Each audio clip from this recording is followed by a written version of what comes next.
The Galactic Confederation's mistake. The vast expanse of space, once thought to be silent and empty, buzzed with the activities of countless civilizations.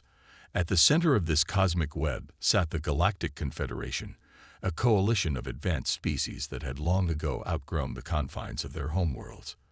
For millennia, they had explored, expanded, and exerted their influence across the stars, encountering new life forms and integrating them into their grand design. Supreme Commander Zaxlor, a towering figure with iridescent scales and 6 limbs, stood before the Confederation's High Council. His elongated head, adorned with sensory tendrils, twitched with excitement as he prepared to deliver his report. Esteemed members of the Council, Zaxlor's voice resonated through the chamber. Our exploration fleet has made a remarkable discovery in the outer reaches of the Orion Arm. We have found a planet teeming with intelligent life, previously unknown to us. Murmurs rippled through the assembled aliens. Some leaned forward, their appendages twitching with curiosity, while others maintained their stoic postures, waiting for more information. Zaxlor continued, his tendrils glowing with pride. The planet, designated Sol 3 by our astronomers, harbors a species known as humans. They are bipedal, carbon-based life forms with a relatively short lifespan. Our initial observations suggest they have achieved a moderate level of technological advancement, but are centuries behind our capabilities. The High Counselor, a being of pure energy contained within a translucent shell, pulsed with interest. What is the strategic value of this world, Commander? A holographic display materialized in the center of the chamber, showcasing Earth's abundant resources and strategic position. Zaxlor manipulated the display with practiced ease, highlighting key points of interest. Sol 3 is rich in rare minerals and possesses a diverse biosphere. Its position at the edge of a spiral arm makes it an ideal outpost for our continued expansion. Moreover, the humans' level of technology suggests they would be easily subjugated and integrated into our labor force. The council members exchanged glances, their alien features contorting in what passed for smiles among their varied species. The High Counselor's energy form flickered rapidly, a sign of approval. Your assessment, Commander? The High Counselor inquired. Zaxlor's tendrils curled with confidence. Based on our analysis, I propose a swift conquest. A small task force should be more than sufficient to overwhelm their defenses and secure the planet. The humans appear to be fractured into numerous nation-states, lacking the unified global government or military. This disunity will be their downfall. As the council deliberated, Zaxlor allowed himself a moment of self-congratulation. The conquest of Sol 3 would cement his place in Confederation history. He imagined the accolades, the promotions that would surely follow. Perhaps even a seat on the council itself. The High Counselor's voice cut through Zaxlor's reverie. Your proposal is accepted, Commander. You will lead this operation personally. Prepare your task force and proceed with the invasion at your discretion. Zaxlor bowed deeply, his tendrils nearly touching the floor. Thank you, esteemed council. I shall not fail you. As the commander left the chamber to prepare for the coming invasion, none of the aliens present could have imagined the grave miscalculation they had just made. Their arrogance, born from centuries of easy conquests and uncontested expansion, had blinded them to the true nature of the species they were about to confront. Aboard his flagship, the Stellar Dominance, Zaxlor reviewed the invasion plans one final time.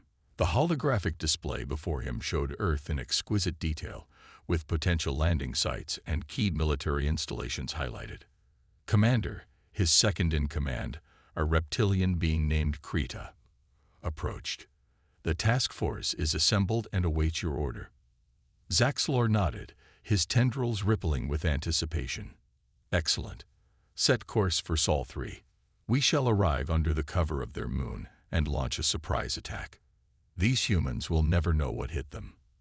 As the Confederation fleet entered hyperspace, hurtling towards Earth at unimaginable speeds, they remained blissfully unaware of the storm they were about to unleash.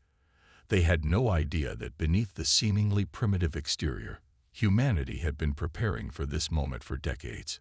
The aliens' long-range scans had failed to detect the hidden bunkers, the secret orbital platforms, and the true extent of Earth's technological capabilities. The humans, ever paranoid and resourceful, had long suspected they were not alone in the universe. They had used this time wisely, developing technologies in secret that would rival, and in some cases surpass, those of their would-be conquerors. As Zaxlor's fleet approached the Sol system, confident in their impending victory, the people of Earth waited in silent readiness. The stage was set for a confrontation that would shake the foundations of the Galactic Confederation and forever change the balance of power in the cosmos. Little did Zaxlor know, his dreams of easy conquest and personal glory were about to collide with the indomitable spirit of humanity. The aliens who came to mock would soon learn to fear as they witnessed firsthand the strength, ingenuity, and sheer determination of the human race. The Galactic Confederation's mistake was about to become apparent, and the consequences would echo across the stars for generations to come. Humanity's secret preparations. As Zaxlor's fleet hurtled through hyperspace towards Earth, blissfully unaware of what awaited them, the atmosphere on the blue planet was electric with anticipation.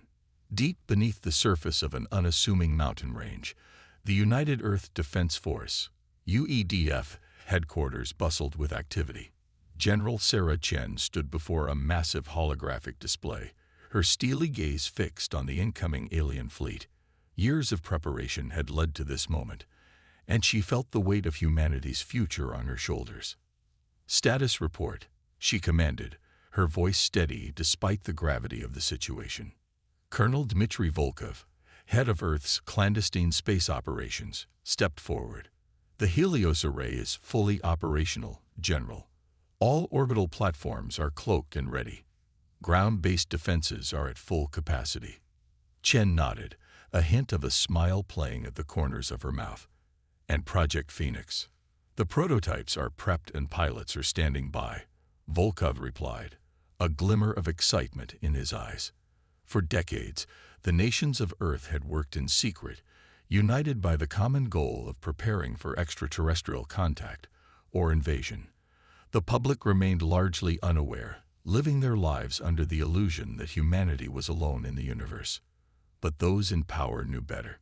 The discovery of alien radio signals in 2035 had been a wake-up call. Instead of announcing it to the world, global leaders had made the controversial decision to keep it secret.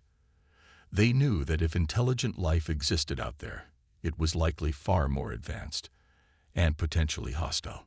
Thus began the greatest covert operation in human history. Resources were quietly diverted, brilliant minds were recruited, and breakthrough technologies were developed in utmost secrecy. The fruits of these labors were now Earth's best hope for survival. Dr. Aisha Patel, chief scientist of Project Phoenix, approached the central console. "General, I've just received confirmation. The quantum entanglement communication system is online. We can now coordinate our forces instantly, regardless of distance." Chen allowed herself a moment of pride. This technology alone put them leagues ahead of where the aliens likely thought Earth's capabilities lay. "Excellent work, Doctor. Your team has performed miracles." As they spoke, the first wave of Zaxlor's scout ships entered the solar system. True to humanity's paranoid nature, they had long ago established an early warning system at the edge of the heliosphere. Silent alarms blared in the UEDF headquarters. "They're here," Volkov announced, his voice tense. Chen straightened, her expression hardening. "Initiate Operation Trojan Horse. Let's show these aliens the welcome they deserve." Across the globe, hidden facilities hummed to life. In orbit, cloaked satellites pivoted silently, their advanced sensors tracking the incoming fleet. But on the surface, all appeared normal. Cities bustled, planes flew, and to any observer, Earth seemed oblivious to the approaching threat. This illusion of normalcy was part of humanity's grand deception. Years earlier, they had detected long-range scans from deep space and correctly guessed their world was being observed. Instead of revealing their true capabilities, they had carefully crafted a false image, that of a divided, technologically inferior planet ripe for conquest. Aboard the Stellar Dominance, Zaxlor reviewed the final invasion plans with his officers. The holographic display showed Earth's major cities, military bases, and seats of government, all based on outdated or falsified information fed to them by humanity's counterintelligence efforts. Our first wave will target their primitive satellite network and communications infrastructure, Zaxlor explained, his tendrils twitching with anticipation. Once they're blind and unable to coordinate, we'll launch simultaneous attacks on these key locations. He gestured to several points on the holographic globe. Krita, his second-in-command, looked troubled. "Commander, don't you find it odd that we've detected no signs of them noticing our approach? Surely their astronomical instruments, primitive as they may be, should have spotted us by now." Zaxlor dismissed the concern with a wave of his hand. "It only proves how woefully unprepared they are. This victory will be even easier than we anticipated." As the Confederation fleet approached Earth's moon, preparing to use it as cover for their final approach, humanity's trap was about to be sprung. In the UEDF headquarters, General Chen gave the order they had all been waiting for: commence Operation Firewall. Instantly, a web of energy fields sprang to life around Earth, emanating from the hidden orbital platforms. The alien fleet, caught completely off guard, suddenly found themselves unable to activate their weapons or shields. Aboard the Stellar Dominance, alarms blared as systems across the ship failed. Zaxlor stared in disbelief at the readouts, his confidence evaporating in an instant. "Impossible," he roared. "How could they have this level of technology?" Before he could process what was happening, the void of space around his fleet lit up with thousands of points of light. Earth's hidden defenses revealed themselves, a vast array of advanced weaponry that had remained invisible until this very moment. General Chen's voice, translated into the Confederation's language, echoed through every ship in the alien fleet. "Attention, invaders. You have entered Earth-controlled space without authorization. Power down your vessels immediately and prepare to be boarded. Any hostile action will be met with overwhelming force." The tables had turned. The hunters had become the hunted, and the true strength of humanity was about to be unleashed upon an unsuspecting galaxy. As Zaxlor stared at the bristling defenses of the planet he had thought would be an easy conquest, a chilling realization dawned on him.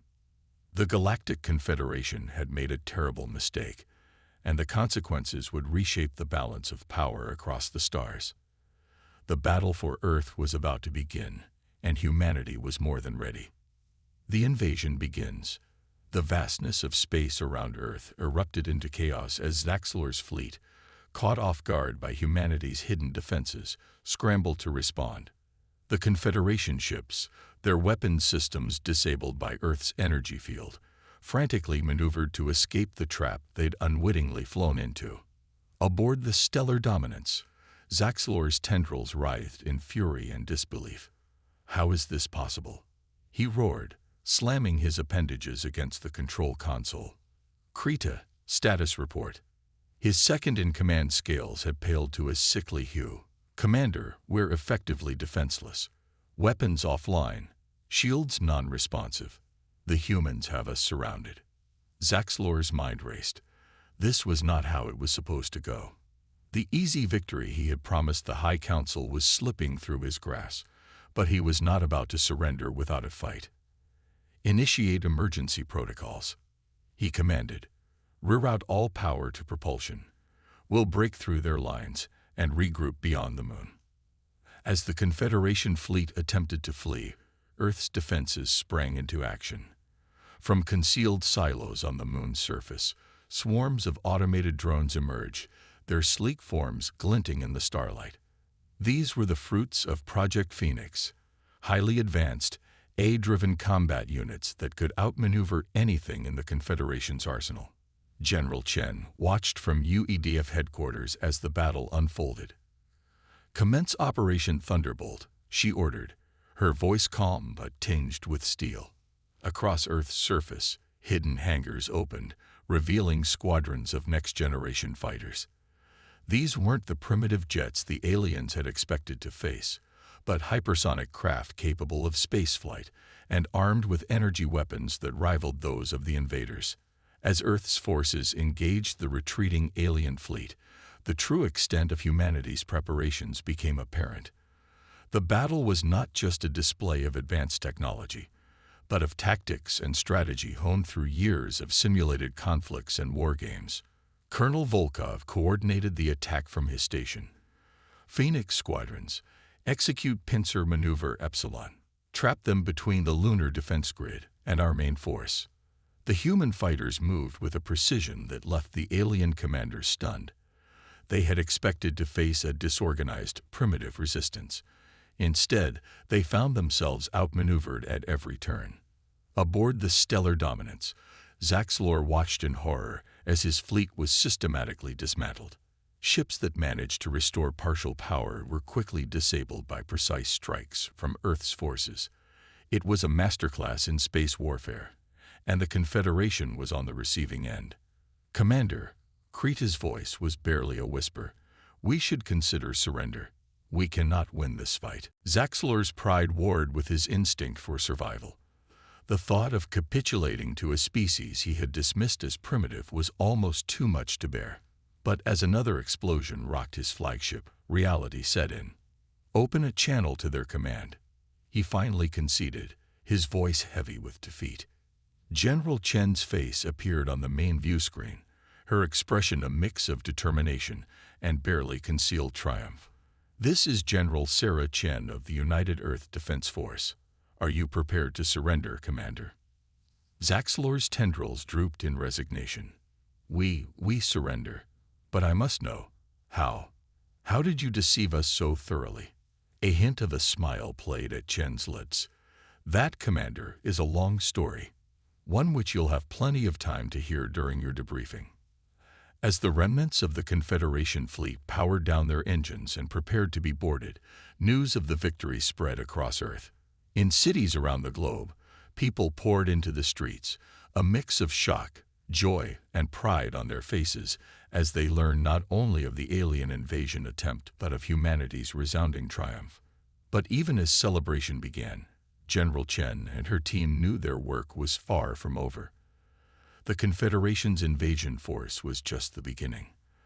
There would be repercussions, diplomatic fallout, and the very real possibility of a larger conflict looming on the horizon.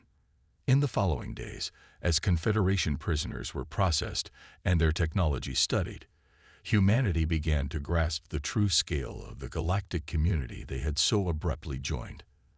They had won the battle, but the war for their place among the stars was just beginning. Earth's leaders convened in emergency sessions, grappling with the monumental task of steering humanity through this new era. The veil of secrecy had been lifted, and now they faced the challenge of uniting a planet that had just discovered it was not alone in the universe.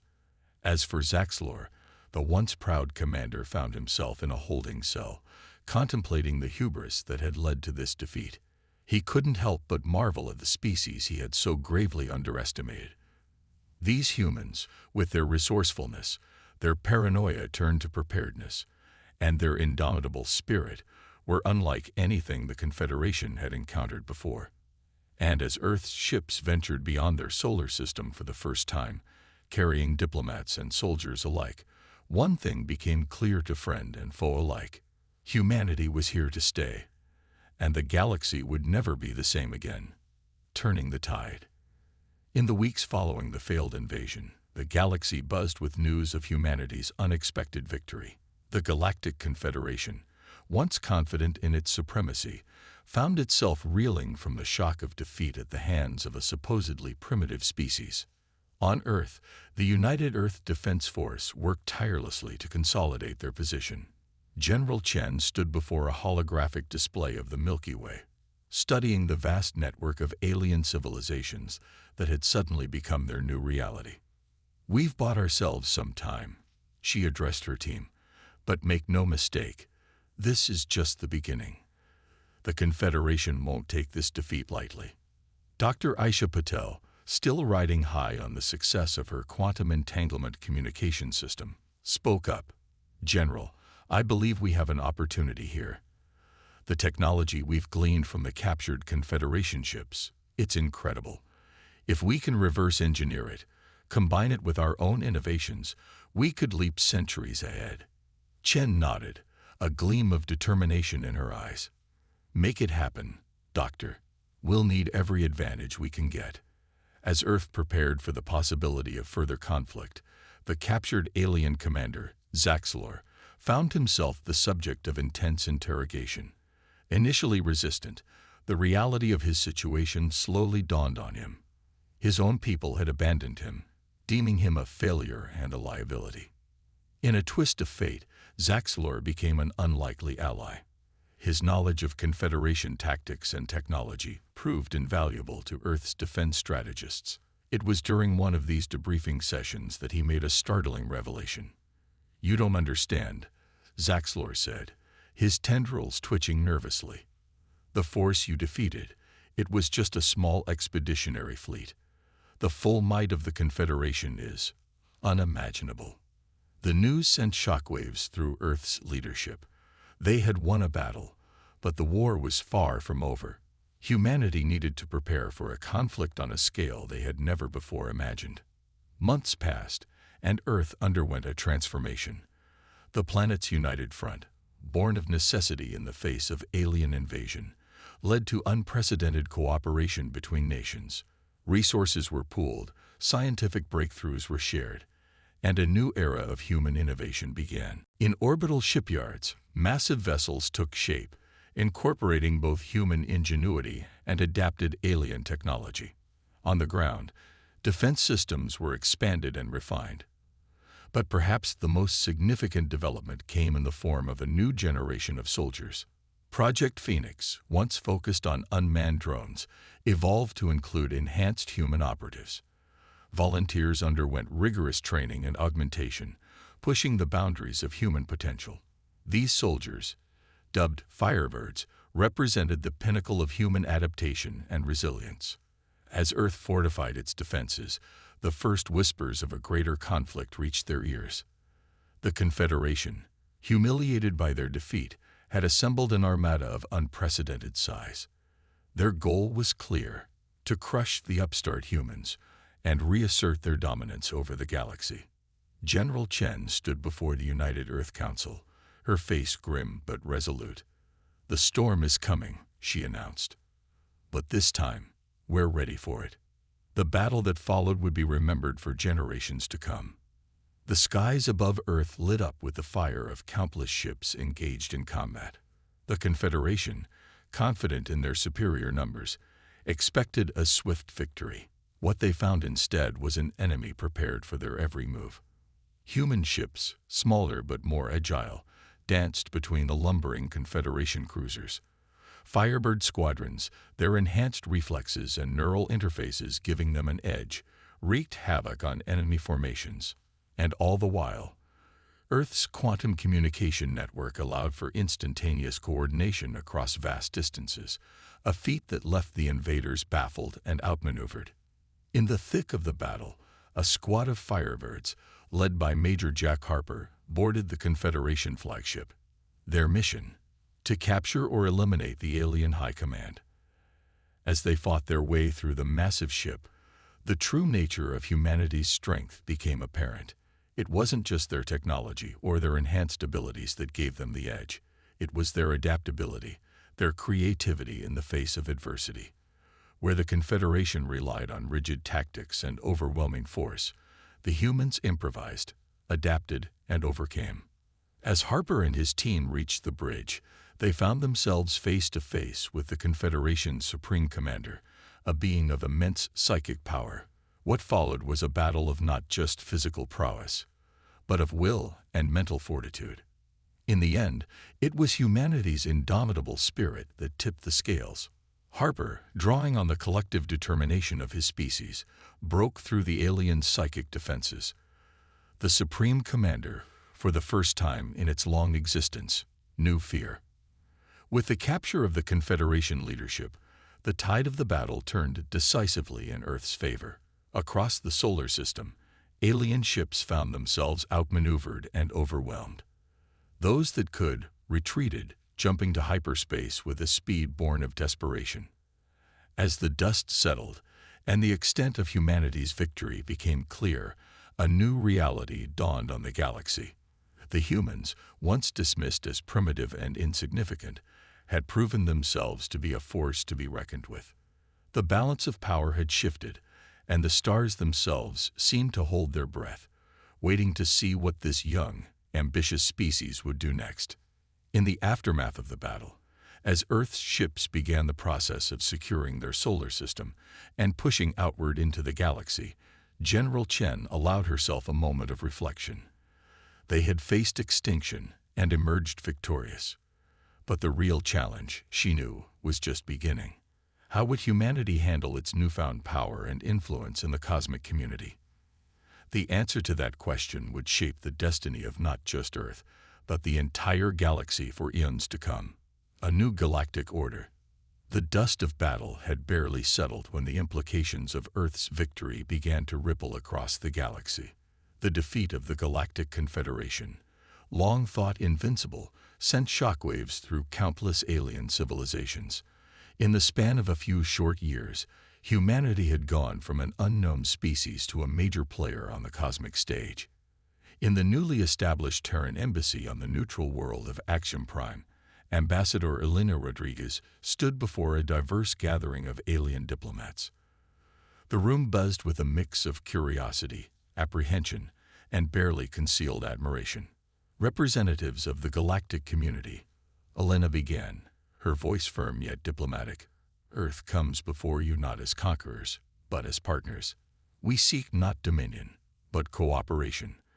The recent conflict has shown us all that the old ways of thinking are obsolete.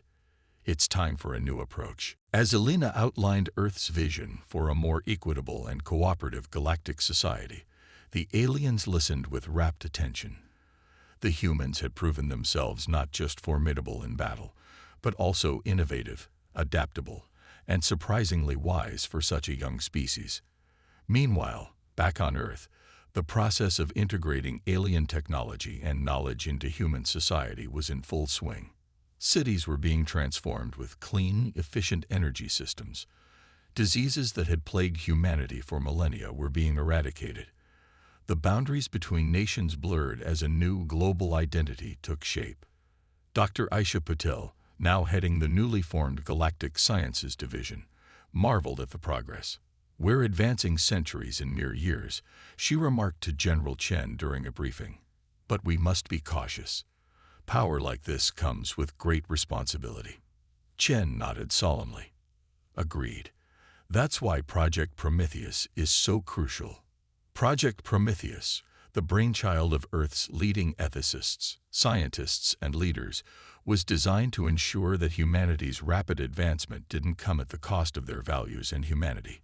It was a framework for ethical progress, a safeguard against the very hubris that had led to the Confederation's downfall. As Earth's influence grew, so did the challenges. Not all species welcomed the new order. Some, like the silicon-based Vrock Collective, saw humanity's rise as a threat to their own ambitions of galactic dominance. Others, like the peaceful Lumina, sought Earth's protection from age-old oppressors.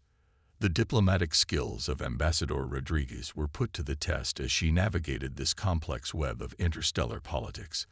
Her efforts led to the formation of the Galactic Cooperative, a new organization built on principles of mutual respect, shared knowledge, and collective security. But perhaps the most profound changes were happening on a personal level. Humans, once confined to their small blue planet, were now venturing out among the stars. Mixed-species crews became common on long-range exploration vessels.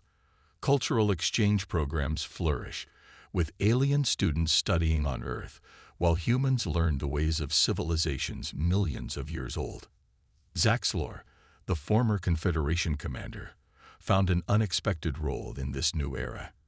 His insights into both Confederation and human psychology made him an invaluable advisor in bridging the gap between species. He even became something of a celebrity, his story of redemption and adaptation resonating with both humans and aliens alike.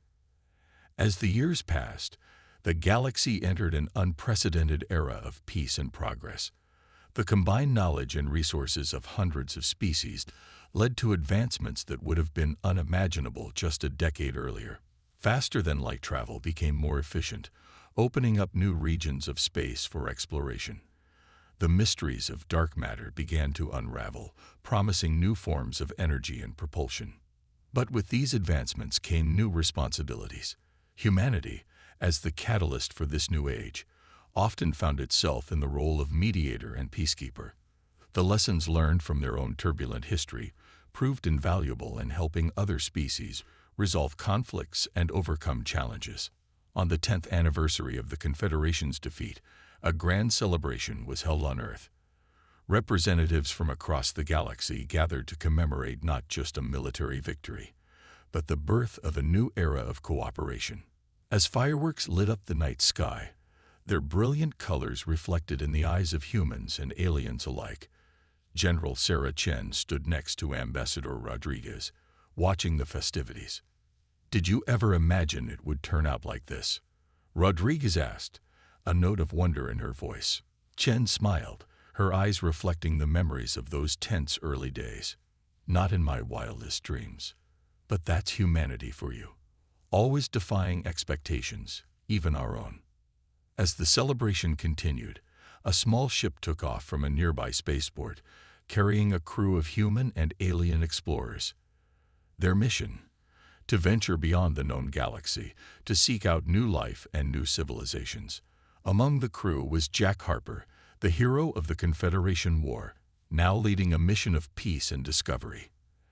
As the ship disappeared into the star-studded sky, it carried with it the hopes and dreams of not just humanity, but of all the species now united in the grand adventure of cosmic exploration. The message was clear, the future was bright, and it belonged to all. The galaxy, once a place of conflict and division, had been transformed by the indomitable spirit of a species that refused to accept limitations. Humanity had not just survived its trial by fire, it had emerged as a beacon of hope, a testament to the power of resilience, innovation, and cooperation. And as new challenges loomed on the cosmic horizon, one thing was certain: whatever the universe might throw at them, Earth and its allies would face it together, stronger and wiser for the journey that had brought them to this point. The story of humanity's rise from obscurity to galactic prominence would be told for generations to come, a reminder that even the smallest spark can ignite a fire that illuminates the entire universe.